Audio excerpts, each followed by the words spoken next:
ইন্ডিয়ার গাড়ির দুনিয়ায় এমন একটা বড় চমক আসতে চলেছে যা বহুদিন ধরে সবাই অপেক্ষা করছিল। তুমি ভাবতে পারছো কলকাতার বদলে কে পেল দ্বিতীয় চমক? তুমি হয়তো ভেবেছিলে মুম্বাইয়ের পর এখন কলকাতার পালা এসেছে, তাই না? ভুল ধরেছ। কলকাতার আগে দিল্লি পেল বিশ্বের সবচেয়ে আলোচিত ইলেকট্রিক গাড়ি ব্র্যান্ডের দ্বিতীয় শোরুম। হ্যাঁ, ঠিকই শুনছো, টেসলা 11ই আগস্ট দিল্লির অ্যারো সিটিতে তাদের দ্বিতীয় শোরুম খুলতে চলেছে। কলকাতা না, দিল্লি পেল টেসলার নতুন ঠিকানা।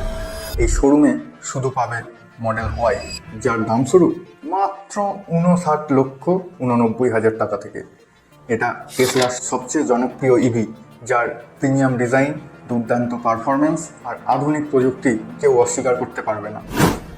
এটা তো শুরু, সামনে আরও নতুন টেসলা মডেল আসার খবর এসেছে। ভারতের ইভি বাজারে এরকম উত্তেজনা আগে কখনো হয়নি।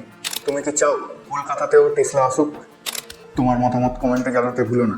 আর হ্যাঁ, এই ভিডিওটা শেয়ার করো তোমার সেই বন্ধুর সাথে যার টেসলা কেনার ক্ষমতা আছে।